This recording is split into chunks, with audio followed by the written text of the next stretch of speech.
Chad Daybell trial, it is moving along at a very interesting pace. I'd say there's some moments where it's very intriguing and some moments where you go, what exactly is John Pryor trying to do? Like, what is the goal here?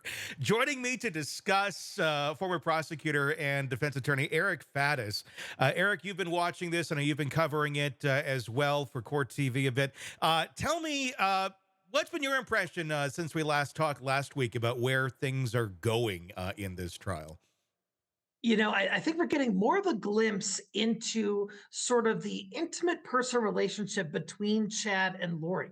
That's not something that we had a whole lot of in Lori's trial because she wasn't blaming Chad Mhm. in that trial. But here we're learning about text messages. We're learning about sort of relationship and family dynamics and how those may have had bearing on the allegations in this case and what ultimately went down. Yeah, I mean, it's been fascinating to watch John Pryor. Some days I think his cross has been pretty good. Other days, today was kind of questionable. But it does make you wonder. It's got to be a hard one to defend no matter what. But does he have any idea where he's going with some of this, or is he kind of fishing right now? With let's see what sticks and what doesn't. What's been your evaluation of his representation thus far?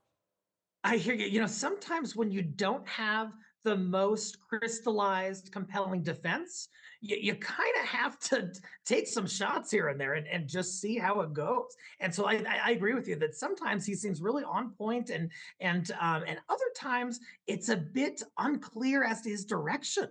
But he's objecting a ton, especially early on. I think he's Mhm. doing it less now, but I think that he may have been objecting a little too much for some of the jurors liking, especially with how long this trial could be. Yeah, I mean, it's certainly been fascinating to watch, and this has got to be a hard one to defend. We're talking about legal strategies that are based in reality. When you have a client that's based in Never Neverland, talking about the most bizarre of things, like if you send me an emoji, I'm going to give powers back to you, to Lori. Just Yeah, I didn't know that's how that worked. It was interesting to learn. I had no idea emojis did that. Like, I'm totally giving powers to people from now on.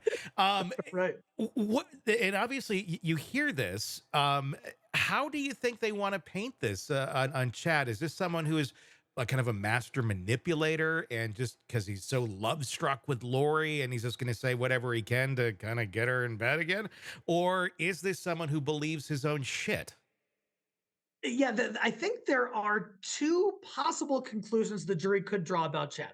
One is that he's sort of this unwitting, smitten kitten who was, kind of doing whatever Lori wanted and going along with things, and he was kind of a sidekick, whatever. The other, which some of the texts are kind of supporting, is that he was more involved. He was more kind of a ringleader, and he was certainly exerting some influence and control over Lori in the context of this sort of grand alleged scheme.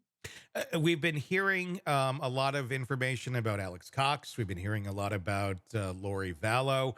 And we're hearing bits and pieces that tie Chad Daybell into it. Um, but there hasn't, I don't know, there hasn't been a ton that have been directly connecting him yet to the murders of the kids. And we'll talk about the kids first. Do you think we're going to see some more coming down the line? Obviously, this thing's going to go on for 8 to 10 weeks. We're just kind of seeing the beginning of it play out. We've seen some interesting things. That video of him in the car with his daughter saying, "I'm not coming back, so you better figure out the mortgage." That to me has been one of the more damning pieces thus far. But are they going to have more to tie Chad to the actual murders of the kids himself?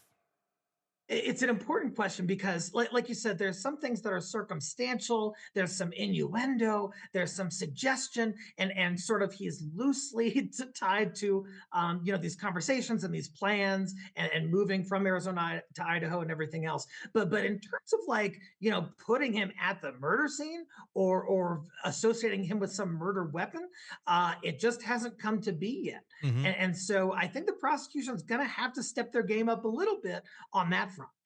Hey, thanks for checking out the video. Be sure to follow us wherever you download podcasts, and especially Apple Podcasts, where you can get advanced episode and premium content on our premium channel right there. Also, be sure to follow us on social media so you don't miss any breaking updates on the stories that matter to you most. We're on TikTok, X, Instagram, Facebook. Just search Hidden Killers Podcast with Tony Brueski, and you'll find us right there. Again, thanks for watching.